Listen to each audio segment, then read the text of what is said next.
You're listening to The Extra Real with Ger and Colm for a look at the bigger picture of film. with films from around the world, Through the decades, from movies you know and love.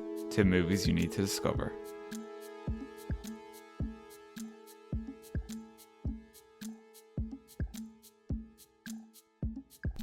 So this week, myself and Ger will be discussing John Sayles' 1988 baseball film, 8 Men Out, which is about the 1919 Chicago White Sox scandal.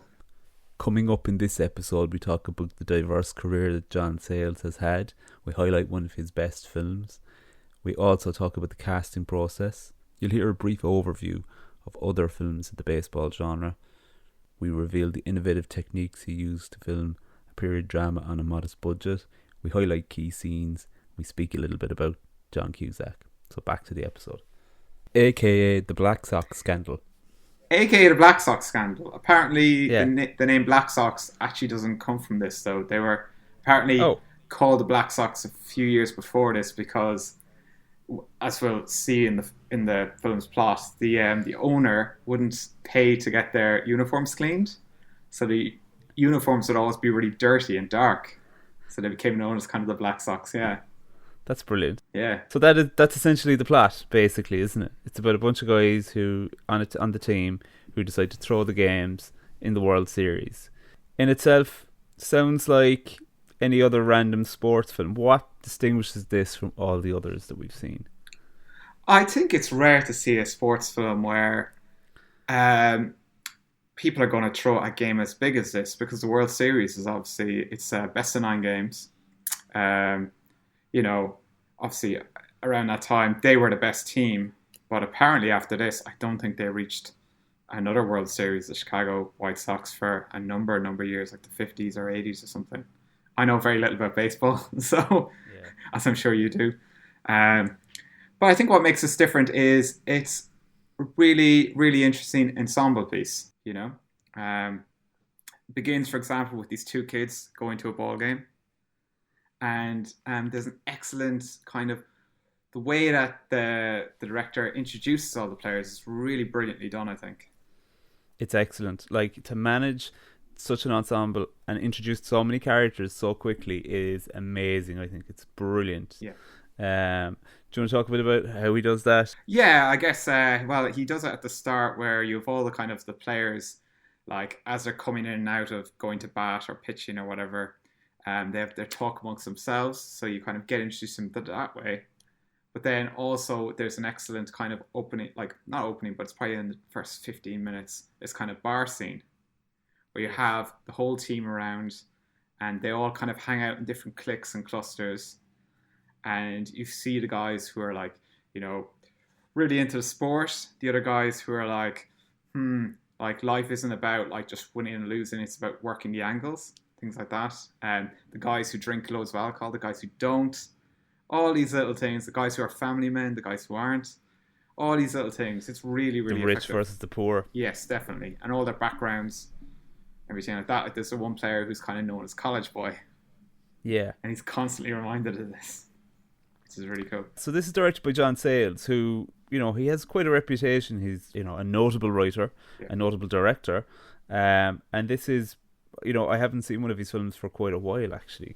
And it was great to go back and revisit this. I'd seen Major One, and, you know, he's had distinguished films like Passion Fish and Lone Star. But this was a real breath of fresh air. As I say, in the, you know, the broad scheme of baseball films, there's a lot, like, I'm not a baseball fan, so anytime I see baseball films, I go, yeah, this is probably a crock of shit, and you know, and I kind of avoid it. There are a handful that I really like, and that, you know, films like Bull Durham would be one. Field of Dreams, which covers some of the same ground, but in a more fairy tale like way. So I suppose that was my gateway drug to this, but I probably think that this is a better film, but that's no disrespect to Field of Dreams. The Natural as well, which is, you know, schmaltzy, but it's a beautiful looking film. It is. It's a beautiful looking film. And look, you know, anything with Robert Redford is usually fairly earnest, and that one definitely is. But the cast in this is just incredible. Oh my god, it's amazing. I had to write it all down because there's so many people in this. Um, so you've got John Cusack as Buck Weaver, Charlie Sheen as Hap Flesh, Clifton James as the owner, Charles Kaminsky, Michael Lerner as Arnold Rothstein, who's one of these kind of big racketeers involved in the scandal. Christopher Lloyd and Ricklin Edson as Bill Burns and Buddy Malberg, respectively. Bill Burns kind of this kind of like ex-player, but he's trying to get all these players in on like, will you take a dive for the money? They're excellent, the two of them. They're kind of like the kind of comic relief, I guess, within the film. John Mahoney, who people would know as the dad from Frasier, as Kid Gleason, who's the manager. David Strathairn as Eddie Chakotay, he's like the star kind of pitcher, and he's been in a lot of John Sayles stuff as well. He's kind of that kind of stoic good guy, but then when he gets screwed over by the owner, Charles Kaminsky, played by Clifton James, when he gets screwed over by him, he decides, oh, you know what, I'm going to take a dive as well. D.B. Sweeney as Shoeless Joe Jackson, he's kind of an actor I didn't really know much about, to be honest. Okay, I've seen him in like Lonesome Dove. He plays Dish Boggett in that. Yeah. But what a great performance as Shoeless Joe. Yeah, and Shoeless Joe is he's a star player, but as a person, he grew up really, really poor and had to leave school early, so he's illiterate as well. Yeah. So he kind of he's kind of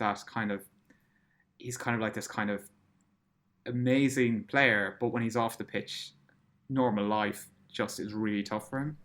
Yeah, and he relies on the wife and stuff like that. Just getting back to the cast. The cast is just incredible. I mean, you've got John Anderson as Judge Mountain Landis. And actually, Anderson went on to play Landis again in a TV movie of Babe Ruth. Oh, wow. A couple of years later. And on top of that, so Anderson, people will probably know from things like Psycho. He's also in Soldier Blue. You know, he's a prolific actor in his own right. Clifton James, when he popped up, I was going, wow, it's the guy from the James Bond films. Michael Rooker as well. I know, as Chick Gandil, he's probably like the easiest player to sway, to take a dive. Yeah. I think it's one of his kind of earlier roles. Yeah, I think he had to really lobby to get the part. Yeah. And I think they did an unusual casting process in that they tried a lot of the guys for just their skills with playing baseball and stuff, and like while some of them might not have been amazing, it probably was a clincher because I think some good actors missed out on it. Yeah, I've heard that actually, because this film took like 11 years to get made apparently. Yeah. And originally when he was casting it, John Sayles wanted Martin Sheen for one of the parts. But then he got Charlie Sheen for this, and Charlie Sheen apparently is a huge baseball fan, and he appeared in Major League, I think, wasn't it? Straight after this. Yeah.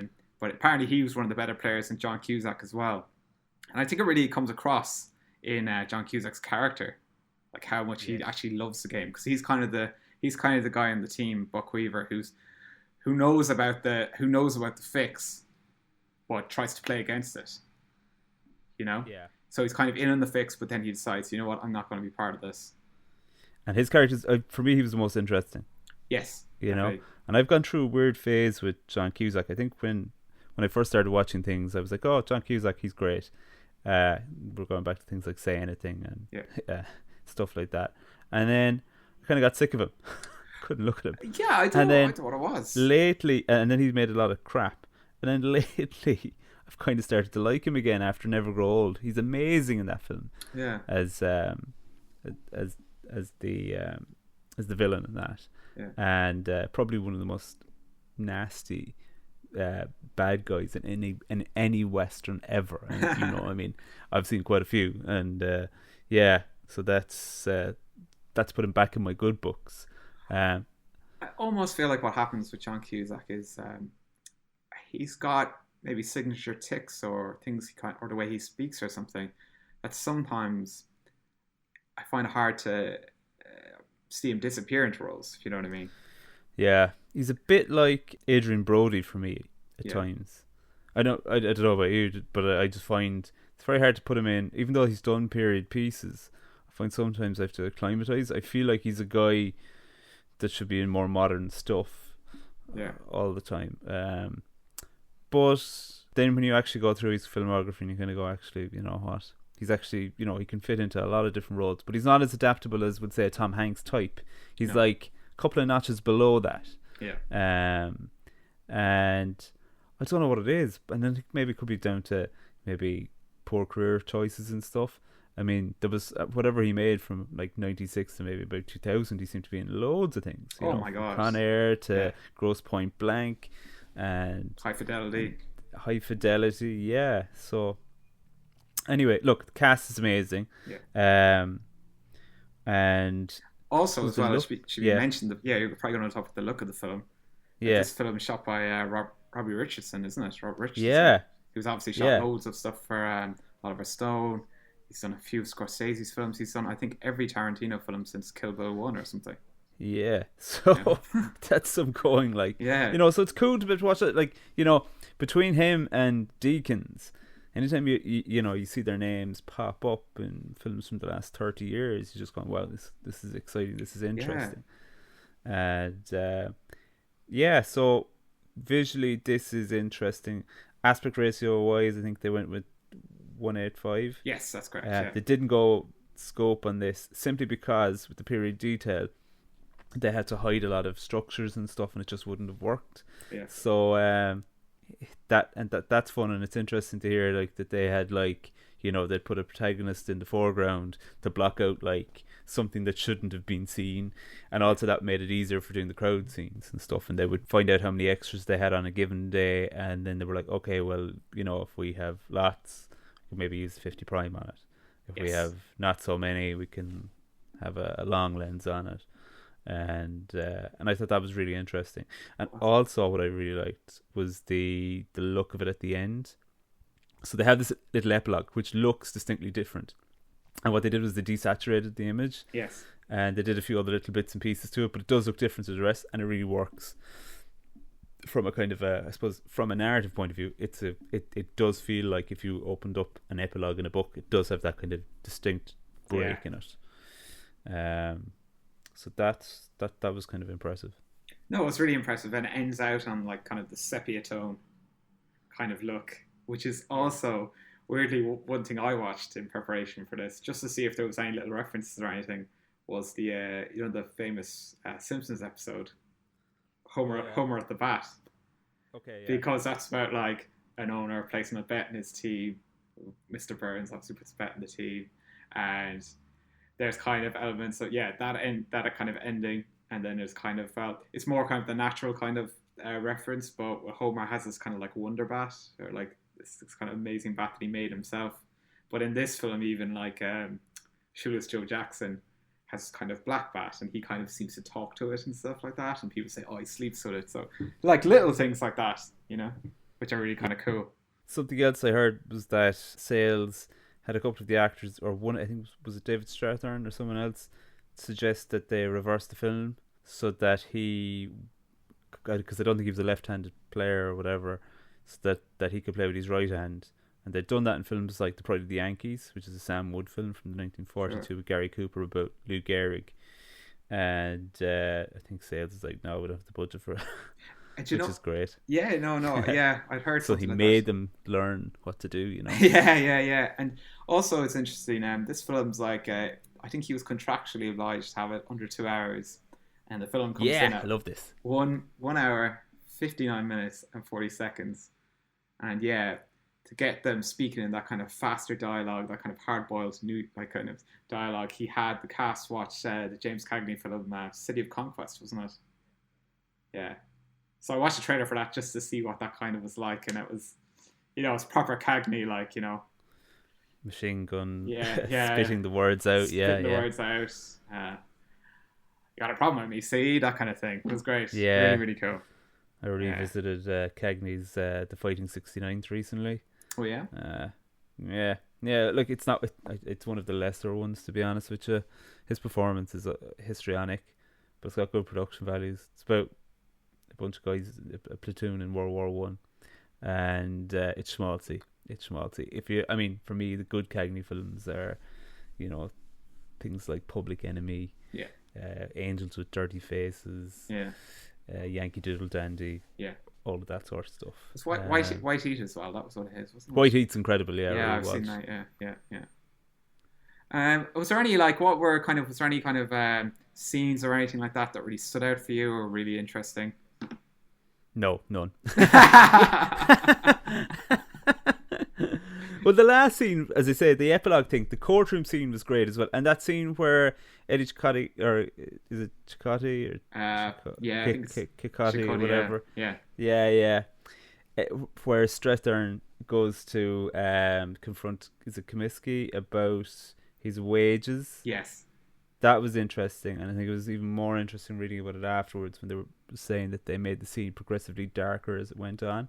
Yeah, I thought that was excellent. I didn't notice that at the time, but it probably, no, neither did I. But I think the tone thing, I did feel that.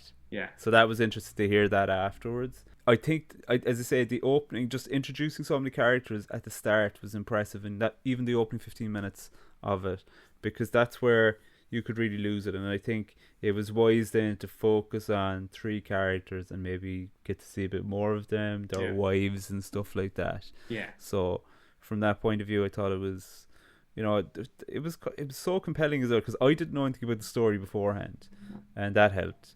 And it's definitely more than just your standard run of the mill sports film. No, it completely is. I guess another scene I loved as well. Do you remember the scene where they're all staying in a hotel?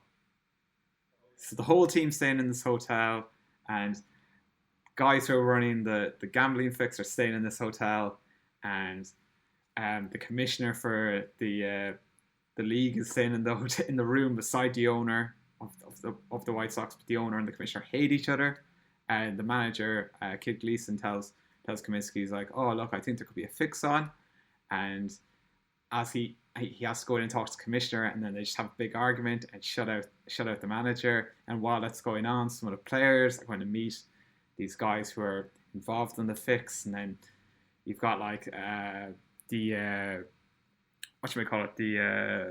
Christopher Lloyd character. You've got him coming in and talking to another guy in the fix, and then they're getting screwed out of money, and it's just kind of like a really kind of encapsulates the film in kind of one kind of very simple scene. It's almost like a play almost. Yeah.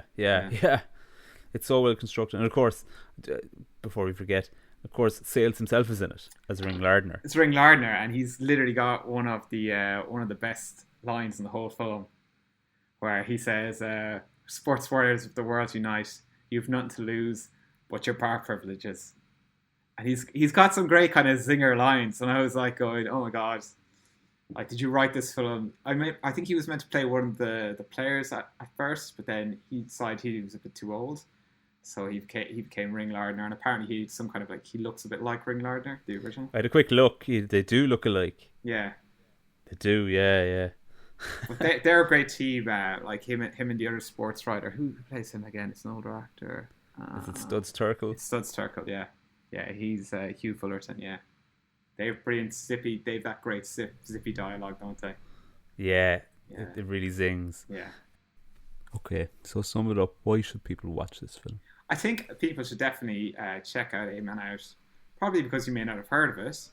If you really like sports films, but more so if you like films about kind of scandals or kind of gambling or betting scandals. And I think, if you really love, if you really like, say, someone like Robert Altman, who uses ensemble casts, definitely check out like John Sayles films, for sure. Thank you very much for listening. You can contact the show by emailing to extrareal@gmail.com. Search for the Extra Real Podcast on Facebook, Twitter and Instagram. You can listen to the show on Spotify, iTunes or anywhere you get your podcast from.